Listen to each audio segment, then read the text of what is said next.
आज की इस गहन चर्चा में सीधे प्रवेश करते हैं। विषय बहुत ही बुनियादी है लेकिन अविश्वसनीय रूप से जटिल और दिलचस्प भी है। आज हम एनसीईआरटी कक्षा 9 विज्ञान के अध्याय 6 पर आधारित स्रोतों का विश्लेषण कर रहे हैं, जिसका शीर्षक है ऊतक यानी टिश्यूज। बिल्कुल। और इस चर्चा का मुख्य उद्देश्य ये समझना है कि जो पौधे और जंतु लाखों करोड़ों कोशिकाओं यानी सेल से बने हैं, वे अपने शरीर के इतने जटिल कार्यों को आखिर कैसे संभालते हैं। कैसे ये अनगिनत कोशिकाएं एक साथ मिलकर जीवन की इस पूरी मशीनरी को चलाती हैं। शुरुआत एक बहुत ही रोचक तथ्य से करते हैं। अगर हम एक कोशिकीय जीवों को देखें, जैसे कि अमीबा, तो वो अपना सारा काम एक ही कोशिका से कर लेता है। उसे खाना खाना हो या चलना हो या सांस लेना हो। हाँ, सांस लेना हो या अपशिष्ट पदार्थ बाहर निकालना हो, सब कुछ उसी एक कोशिका के भरोसे होता है। लेकिन हम इंसानों, जानवरों या विशाल पेड़ों जैसे बहुकोशिकीय जीवों में ऐसा बिल्कुल नहीं होता। देखिए, इसे समझने के लिए हमें एक शिक्षक के नजरिए से श्रम विभाजन यानी डिवीजन ऑफ लेबर के सिद्धांत को बहुत गहराई से देखना होगा। जब किसी शरीर में लाखों करोड़ों कोशिकाएं होती हैं, तो हर कोशिका सब कुछ नहीं कर सकती। मतलब अगर हर कोशिका सब कुछ करने लगेगी तो पूरी व्यवस्था चरमरा जाएगी। बिल्कुल सही कहा। इसलिए बहुकोशिकीय जीवों में विकास के दौरान एक शानदार प्रणाली बनी, जहां अधिकतर कोशिकाएं कुछ विशिष्ट कार्यों को ही संपन्न करने में सक्षम होती हैं। शरीर के अंदर एक निश्चित कार्य एक निश्चित स्थान पर कोशिकाओं के एक विशिष्ट समूह द्वारा पूरी दक्षता के साथ संपन्न किया जाता है। तो यहीं से ऊतक की अवधारणा आती है। जी हाँ, और यहीं पर ऊतक यानी टिश्यू की सटीक परिभाषा सामने आती है। परीक्षा के दृष्टिकोण से इसे ऐसे समझे, ऊतक कोशिकाओं का वह समूह है जिनकी उत्पत्ति और संरचना एक समान होती है और जो मिलकर एक विशिष्ट कार्य को संपन्न करते हैं। इस परिभाषा को अच्छे से याद रखना चाहिए। इसका मतलब है कि ये बस कोई रैंडम कोशिकाएं नहीं है जो एक साथ आ गई हों। ये एक बहुत ही सुव्यवस्थित और प्रशिक्षित टीम है। जैसे मनुष्य में पेशी कोशिकाएं हैं जिनका काम केवल फैलना और सिकुड़ना है ताकि गति हो सके। एकदम सटीक उदाहरण। या फिर पौधों में संवाहन नलियां हैं जो केवल भोजन और पानी को एक जगह से दूसरी जगह ले जाने का काम करती हैं। यह एक अत्यधिक विशिष्ट टीम वर्क है जहां हर समूह अपनी जिम्मेदारी निभा रहा है। तो ये बात मन में एक स्वाभाविक सी जिज्ञासा पैदा करती है कि क्या पौधों और जंतुओं के ऊतक एक जैसे होते हैं? दोनों ही जीवित हैं, दोनों ही बहुकोशिकीय हैं, तो क्या उनके अंदरूनी निर्माण के ब्लॉक यानी ऊतक समान होते हैं? यहाँ सबसे रोचक बात यह है कि दोनों के बीच एक बहुत ही स्पष्ट और बुनियादी अंतर होता है। अगर हम प्रकृति के इस इंजीनियरिंग डिजाइन को समझें, तो हमें परीक्षा के लिए दो मुख्य बिंदुओं पर ध्यान देना चाहिए। पहला बिंदु है गतिशीलता या मोबिलिटी। पौधों और जानवरों की गतिशीलता? हाँ, जरा सोचिए, पौधे अपनी जगह पर स्थिर रहते हैं, वे भागदौड़ नहीं करते। चूंकि उन्हें सीधा खड़ा रहना होता है, गुरुत्वाकर्षण के खिलाफ एक मजबूत संरचना बनाए रखनी होती है, इसलिए उन्हें यांत्रिक सहारा देने वाले ऊतकों की बहुत ज्यादा आवश्यकता होती है। और शायद इसीलिए और विकास की प्रक्रिया का एक शानदार पहलू ये है कि पौधों को सहारा देने वाले ये ऊतक अक्सर मृत यानी डेड होते हैं। ये वाकई एक बहुत ही शानदार एवोल्यूशनरी हैक यानी विकासवादी तरकीब बनती है, क्योंकि जो जीव अपनी जगह से हिल नहीं सकता वो भोजन की तलाश में जा नहीं सकता। ऐसे में मृत कोशिकाओं का इस्तेमाल करना ऊर्जा बचाने का एक बेहतरीन तरीका है। बिल्कुल, मृत कोशिकाएं बिना अधिक ऊर्जा या भोजन की मांग किए एक बेहतरीन यांत्रिक सहारा और एक मजबूत ढांचा दे सकती हैं। पौधों ने ऊर्जा बचाने के लिए मृत ऊतकों का ये डिजाइन अपनाया। और जंतुओं का डिजाइन इसके एकदम उलट है। एकदम उलट। जंतुओं की जीवन शैली को देखिए, वे भोजन, साथी और सुरक्षित आवास की तलाश में लगातार इधर-उधर घूमते रहते हैं। उन्हें बहुत तेजी से प्रतिक्रिया करनी होती है, इसलिए वे पौधों की तुलना में बहुत अधिक ऊर्जा का उपयोग करते हैं। तो इसका मतलब है कि उनके ऊतक जीवित होने चाहिए? सही पकड़ा आपने। इसी कारण जंतुओं के अधिकांश ऊतक जीवित होते हैं, क्योंकि उन्हें लगातार काम करने के लिए ऊर्जा और ऑक्सीजन की आवश्यकता होती है। ये तो बहुत ही तार्किक बात है। जीवन शैली ही तय कर रही है कि शरीर किन चीजों से बनेगा। और वृद्धि यानी ग्रोथ के मामले में दूसरा बिंदु क्या कहता है? दूसरा मुख्य अंतर वृद्धि का पैटर्न है। पौधों में वृद्धि जीवन भर होती रहती है, लेकिन वह उनके शरीर के कुछ निश्चित क्षेत्रों तक ही सीमित होती है। जैसे जड़ के सिरे या तने की फुंगियां। जी, पौधों में कुछ खास ऊतक होते हैं जो जीवन भर विभाजित होते रहते हैं, जबकि जंतुओं में ऐसा नहीं होता। जंतुओं में कोशिका वृद्धि अधिक एक समान या यूनिफॉर्म होती है। यानी उनमें विभाजित होने वाले और विभाजित न होने वाले क्षेत्रों की कोई निश्चित सीमा नहीं होती। बिल्कुल। जंतुओं के अंग और अंगतंत्र बहुत अधिक विशिष्ट और सीमित होते हैं। जब एक जानवर वयस्क हो जाता है तो उसकी वृद्धि रुक जाती है। फिर कोशिकाएं केवल मरम्मत का काम करती हैं।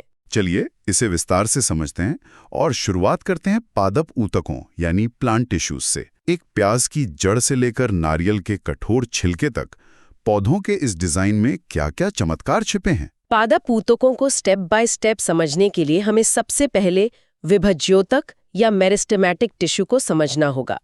आसान भाषा में कहें तो ये पौधे की ग्रोथ फैक्ट्री है, जहाँ नई कोशिकाएं बनती हैं। हाँ, ये वो ऊतक हैं जिनकी कोशिकाएं लगातार विभाजित होती रहती हैं।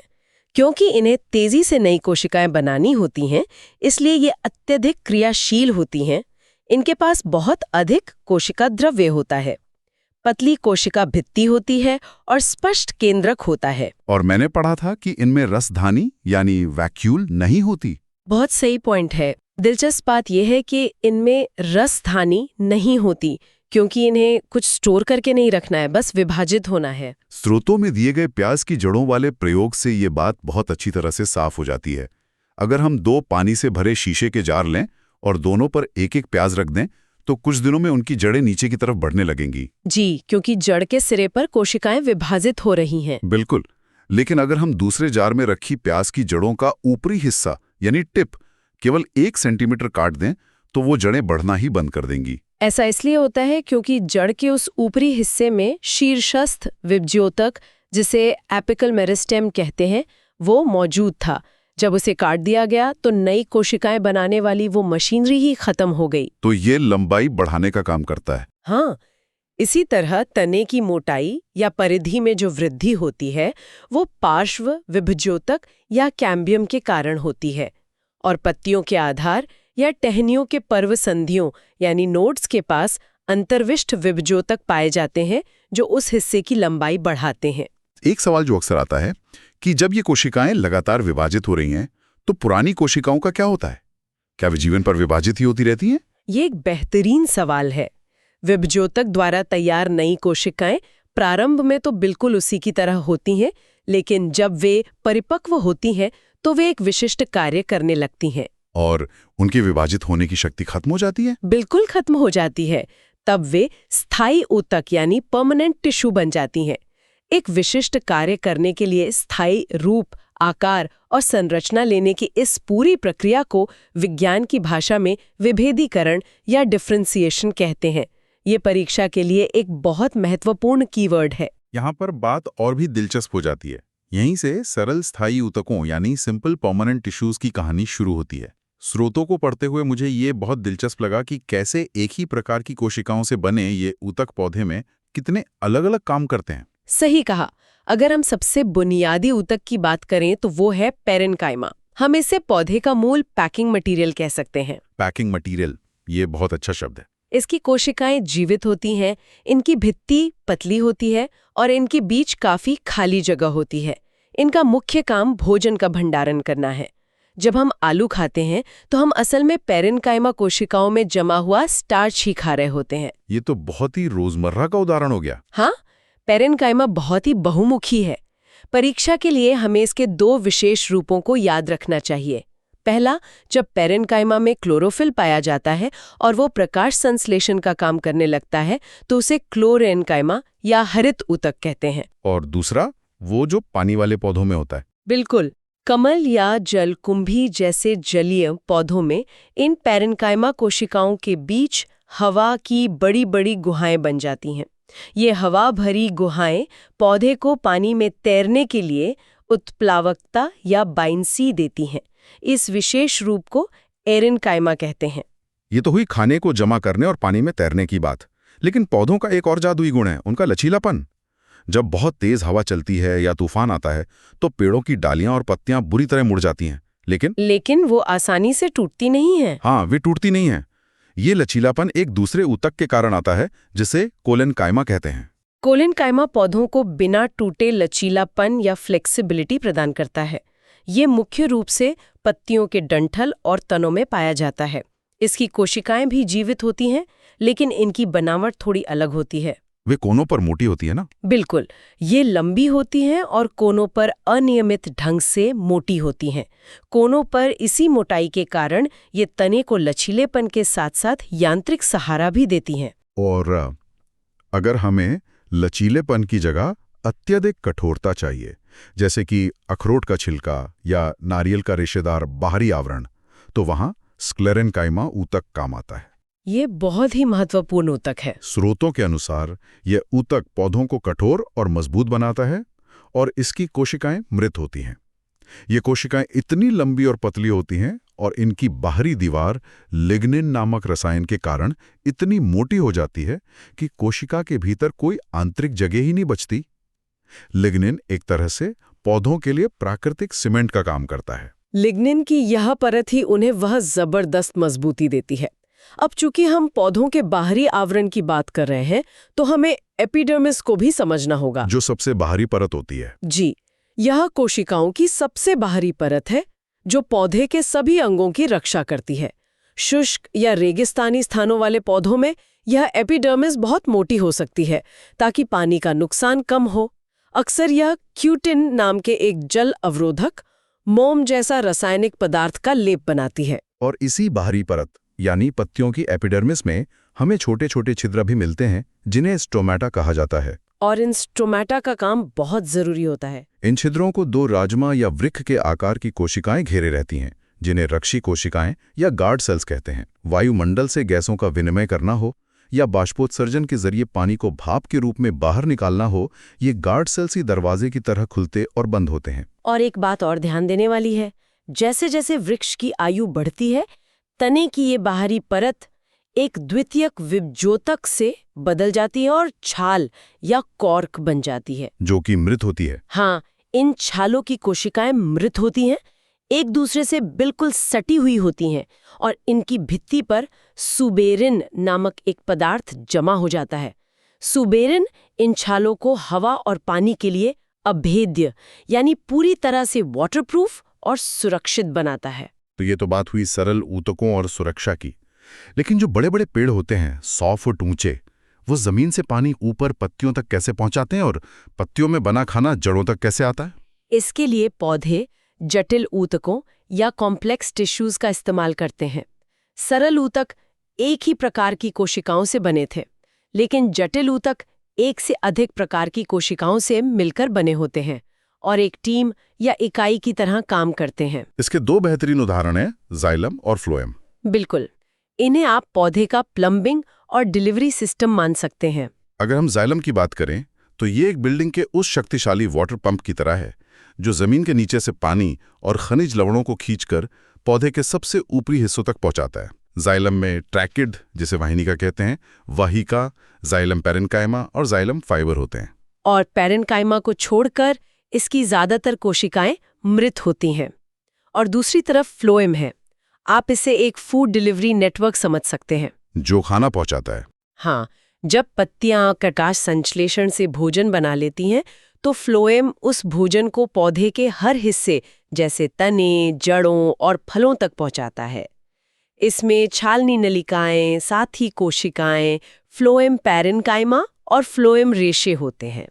फ्लोएम रेशों को छोड़कर फ्लोएम की सभी कोशिकाएं जीवित होती हैं। जाइलम और फ्लोएम मिलकर संवहन बंडल बनाते हैं, जो जटिल पौधों को जमीन पर जीवित रहने और बड़ा होने में मदद करता है। ये तो हुई पादप ऊतकों की एक शांत, स्थिर लेकिन अविश्वसनीय रूप से मजबूत दुनिया। हमने देखा कि कैसे पौधे मृत कोशिकाओं और वाटरप्रूफ दीवारों के सहारे अपने किले बनाते हैं। लेकिन जब किसी जीव को दौड़ना हो, शिकार करना हो, सोचना हो, तो ये पूरा इंजीनियरिंग डिजाइन बदलना पड़ता है। तो इस सब का असल मतलब क्या है? हमारे शरीर के अंग कैसे एक दूसरे से जुड़े हैं, कैसे हम इतनी तेजी से हरकत करते हैं, और ये सब एक साथ कैसे काम कर रहा है? इससे एक महत्वपूर्ण सवाल खड़ा होता है कि जंतुओं का शरीर बिना किसी लकड़ी या कठोर छाल की इतनी जटिलता और गतिशीलता को कैसे संभालता है। जंतु ऊतकों को उनके कार्यों के आधार पर हम मुख्य रूप से 4 भागों में बांटकर समझ सकते हैं। चलिए स्टेप बाय स्टेप आगे बढ़ते हैं। पहला है एपिथीलियमीय ऊतक, जो शरीर को ढकता है। जी, ये हमारे शरीर को ढकने या बाहरी रक्षा प्रदान करने वाला प्राथमिक रक्षात्मक कवच है। ये केवल बाहर ही नहीं बल्कि शरीर के अंदर विभिन्न शारीरिक तंत्रों को एक दूसरे से अलग रखने के लिए अवरोध या दीवार का निर्माण भी करता है। और जरूरत के हिसाब से इस एपिथेलियम के भी अलग अलग प्रकार होते हैं। जैसे हमारी त्वचा, जिसे बहुत ज्यादा रगड़ और टूट-फूट का सामना करना पड़ता है, वह शल्की या स्क्वैमस एपिथेलियम से बनी है। बिल्कुल। इसे कटने फटने से बचाने के लिए ये कोशिकाओं की कई परतों में व्यवस्थित होती हैं, इसलिए इसे स्तरित शल्की एपिथेलियम कहते हैं। लेकिन जहां अवशोषण की जरूरत होती है, जैसे आंतों का भीतरी अस्तर, वहां कई परतें काम नहीं आएंगी। वहां लंबी स्तंभाकार कोशिकाएं होती हैं, जो खंभों की तरह खड़ी होती हैं ताकि पचे हुए भोजन को सोख सकें। बिल्कुल सही। और श्वास नली में इन्हीं स्तंभाकार कोशिकाओं के ऊपर छोटे छोटे बाल जैसी रचनाएं होती हैं, जिन्हें सीलिया या पक्षमाभ कहते हैं। ये बाल लगातार हिलते रहते हैं? हाँ, ये बाल लगातार हिलते रहते हैं ताकि श्लेष्मा या म्यूकस को आगे धकेलकर श्वास नली को साफ रखा जा सके। इसके अलावा किडनी की नलियों और लार ग्रंथि की नलियों में घनाकार या क्यूबॉइडल एपिथेलियम होता है, जो उन्हें एक यांत्रिक सहारा देता है। कभी कभी ये कोशिकाएं मुड़कर एक ग्रंथि का रूप ले लेती हैं, जो रसायनों का स्राव करती हैं, जिसे ग्रंथिल एपिथेलियम कहते हैं। दूसरा बहुत ही महत्वपूर्ण ऊतक है संयोजी ऊतक या कनेक्टिव टिश्यू। इसका नाम ही इसका काम बताता है। यह शरीर के विभिन्न अंगों को जोड़ता है, उन्हें सहारा देता है। ये मेरा पसंदीदा हिस्सा है। स्रोतों को पढ़ते समय संयोजी ऊतक का डिजाइन मुझे सबसे दिलचस्प लगा। इसकी कोशिकाएं एक दूसरे से बहुत चिपकी हुई नहीं होती हैं, बल्कि वो एक मैट्रिक्स या आधात्री में धसी होती हैं। यह मैट्रिक्स जेली की तरह तरल भी हो सकता है और हड्डी की तरह ठोस भी। बहुत ही उम्दा अवलोकन। इस मैट्रिक्स के आधार पर ही संयोजी ऊतक के अलग अलग रूप देखने को मिलते हैं। रक्त या खून इसका सबसे प्रमुख उदाहरण है। रक्त एक तरल संयोजी ऊतक है, जिसका तरल हिस्सा प्लाज्मा होता है। हाँ, इसका जो तरल हिस्सा या मैट्रिक्स है वो प्लाज्मा कहलाता है। इसी प्लाज्मा में लाल रक्त कणिकाएं यानी आरबीसी, श्वेत रक्त कणिकाएं यानी डब्ल्यूबीसी और प्लेटलेट्स तैरते रहते हैं। प्लाज्मा में प्रोटीन, नमक और हार्मोन भी होते हैं। ये एक ट्रांसपोर्ट सिस्टम की तरह पचे हुए भोजन, हार्मोन और ऑक्सीजन को शरीर के एक भाग से दूसरे भाग तक ले जाता है। और अगर हम मैट्रिक्स को बिल्कुल कठोर बना दें तो हमें अस्थि या हड्डी मिलती है। ये भी एक संयोजी ऊतक है। जी, अस्थि की कोशिकाएं कैल्शियम और फास्फोरस से बने एक बेहद कठोर मैट्रिक्स में धसी होती हैं। यही कारण है कि हड्डियां इतनी मजबूत होती हैं और हमारे शरीर को एक निश्चित आकार या ढांचा देती हैं। अब इसी कंकाल तंत्र से जुड़े दो बहुत ही महत्वपूर्ण संयोजी ऊतक हैं, जिन पर अक्सर परीक्षा में सवाल पूछे जाते हैं। स्नायु, जिसे लिगामेंट कहते हैं, और कंडरा, जिसे टंडन कहते हैं। इन दोनों का अंतर समझना बहुत जरूरी है। स्रोतों का अध्ययन करते समय मुझे इन दोनों के बीच का अंतर बहुत स्पष्ट लगा। अगर हमें दो हड्डियों को आपस में जोड़ना है तो हमें एक ऐसे ऊतक की जरूरत होगी जो मजबूत होने के साथ साथ रबर बैंड की तरह बहुत लचीला भी हो, ताकि हमारे जोड़ मुड़ सकें। और ये काम स्नायु करता है। बिल्कुल, ये काम स्नायु यानी लिगामेंट करता है। स्नायु दो हड्डियों को जोड़ता है। दूसरी ओर कंडरा यानी टेंडन है, जो मांसपेशियों को हड्डी से जोड़ता है। इसे आप एक बहुत ही मजबूत रस्सी की तरह समझ सकते हैं। इसमें ताकत तो बहुत होती है, लेकिन लिगामेंट की तरह लचीलापन नहीं होता। बिल्कुल सटीक अंतर बताया आपने। इसके अलावा कंकाल तंत्र में एक और संयोजी ऊतक है, जिसे उपास्थि या कार्टिलेज कहते हैं। इसका मैट्रिक्स ठोस तो होता है, लेकिन हड्डी जितना कठोर नहीं, क्योंकि ये प्रोटीन और शर्करा का बना होता है। जैसे हमारे कान और नाक की हड्डी। एकदम सही। कान और नाक की हड्डी उपास्थि से बनी होती है। इसी वजह से हम अपने कान को आसानी से मोड़ सकते हैं, लेकिन हाथ की हड्डी को नहीं। और शरीर को सर्दियों में ठंड से बचाने के लिए भी तो एक संयोजी ऊतक होता है, जिसे हम वसामय ऊतक या एडिपोस टिश्यू कहते हैं। ये हमारी त्वचा के नीचे और आंतरिक अंगों के बीच पाया जाता है। हाँ, इसकी कोशिकाएं वसा या फैट की बूंदों से भरी होती हैं। ये एक तरह से शरीर के लिए बबल रैप या इंसुलेटर का काम करता है, जो गर्मी को बाहर जाने से रोकता है। एक और ऊतक है एरियोलर ऊतक, जो त्वचा और मांसपेशियों के बीच रक्त नलिकाओं के चारों ओर पाया जाता है। ये अंगों के भीतर खाली जगह को बढ़ता है और ऊतकों के मरम्मत में मदद करता है। बहुत बढ़िया। अब हम जंतुओं के तीसरे सबसे महत्वपूर्ण ऊतक पर आते हैं, पेशीय ऊतक या मस्कुलर टिश्यू। यह वो ऊतक है जो हमारे शरीर में हर तरह की गति के लिए जिम्मेदार है। जो मांसपेशियों से जुड़ा है? हाँ, यह लंबी कोशिकाओं का बना होता है जिसे पेशीय रेशा या मसल फाइबर कहते हैं। इन कोशिकाओं के अंदर एक विशेष प्रकार का सिकुड़ने वाला प्रोटीन होता है। जब ये प्रोटीन सिकुड़ता और फैलता है तो उसी से गति उत्पन्न होती है। कार्यों के आधार पर पेशियों को 3 मुख्य श्रेणियों में बांटा गया है। पहली श्रेणी है ऐच्छिक या रेखित पेशियां। ये वो मांसपेशियां हैं जिन्हें हम अपनी इच्छा से हिला सकते हैं, जैसे जब हम चाहें अपना हाथ उठा सकते हैं या पैर हिला सकते हैं। और क्योंकि ये ज्यादातर कंकाल या हड्डियों से जुड़ी होती हैं, इसलिए इन्हें कंकाल पेशी भी कहते हैं। माइक्रोस्कोप में देखने पर इनमें हल्की और गहरी धारियां दिखाई देती हैं, इसलिए इन्हें रेखित पेशी भी कहा जाता है। इनकी कोशिकाएं लंबी, बेलनाकार और बहुनाभिकीय होती हैं। लेकिन ये मांसपेशियां थक जाती हैं, इन्हें आराम की जरूरत होती है। सही कहा। दूसरी श्रेणी है अनैच्छिक या चिकनी पेशियां। इनकी गति को हम खुद नियंत्रित नहीं कर सकते। हम ये तय नहीं कर सकते कि हमारे पेट में गया हुआ भोजन कब पचेगा। ये सब ऑटोमेटिक होता है। बिल्कुल। आहार नली में भोजन का खिसकना, रक्त नलिकाओं का सिकुड़ना और फैलना या आंख की परितारिका का काम करना, ये सब चिकनी पेशियां करती हैं। इनकी कोशिकाएं तरकुरूपी या स्पिंडल शेप्ड होती हैं, यानी बीच में चौड़ी और दोनों सिरों पर नुकीली होती हैं। और इनमें केवल एक केंद्रक होता है, इनमें कोई धारियां नहीं होती। और तीसरी श्रेणी जो सबसे खास है वो है हृदयक पेशी या कार्डियक मसल। ये हमारे दिल की मांसपेशी है। ये जीवन भर बिना थके, बिना रुके, लगातार लयबद्ध होकर सिकुड़ती और फैलती है, जिससे हमारा दिल धड़कता रहता है। अगर ये पेशी थक जाए तो जीवन वही रुक जाएगा। हृदयक पेशी की कोशिकाएं बेलनाकार होती हैं, शाखाओं वाली होती हैं और इनमें भी एक ही केंद्रक होता है। बिल्कुल। और अब आता है हमारे शरीर का संचार और नियंत्रण नेटवर्क, तंत्रिका ऊतक या नर्वस टिश्यू। मस्तिष्क, रीढ़ की हड्डी और पूरे शरीर में फैली सभी तंत्रिकाएं इसी ऊतक से बनी होती हैं। इसकी कोशिकाओं को न्यूरॉन कहा जाता है। ये न्यूरॉन संरचना में बहुत ही अद्भुत होता है। हाँ, इसकी संरचना बहुत खास है। अगर हम एक न्यूरॉन की संरचना की कल्पना करें तो ये एक पेड़ जैसा दिखता है। इसके मुख्य भाग में केंद्रक और कोशिका द्रव्य होता है, जिसे कोशिका काय या सेल बॉडी कहते हैं। इससे छोटे बालों जैसे प्रवर्ध या शाखाएं निकली होती हैं, जिन्हें डेंड्राइट कहते हैं। ये सिग्नल प्राप्त करने वाले एंटेना की तरह काम करते हैं। और न्यूरॉन का एक बहुत लंबा हिस्सा भी होता है जी। जो एक केबल की तरह होता है, जिसे एक्सॉन कहते हैं। तंत्रिका ऊतक इन्हीं संरचनाओं के माध्यम से संवेदनाओं को शरीर में एक जगह से दूसरी जगह बिजली की गति से पहुंचाता है। अगर हम इसे व्यापक संदर्भ में देखें तो अकेले तंत्रिका ऊतक या अकेले पेशीय ऊतक से बात नहीं बनेगी।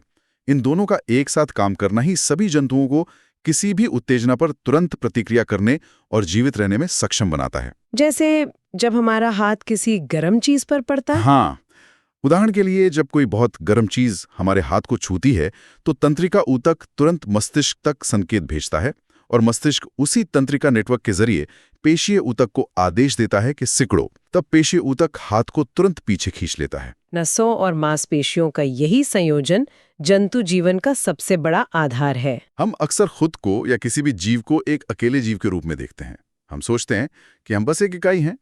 लेकिन इस श्रम विभाजन की इतनी गहराई और जटिलता को देखने के बाद क्या ये सोचना गलत होगा कि हम कोई एक जीव नहीं बल्कि लाखों करोड़ों सूक्ष्म विशेषज्ञों यानी माइक्रोस्कोपिक वर्कर्स का एक चलता फिरता बेहद सुव्यवस्थित महानगर हैं, जहां खून का काम कोई और कर रहा है, सोचने का काम कोई और सुरक्षा का काम कोई और।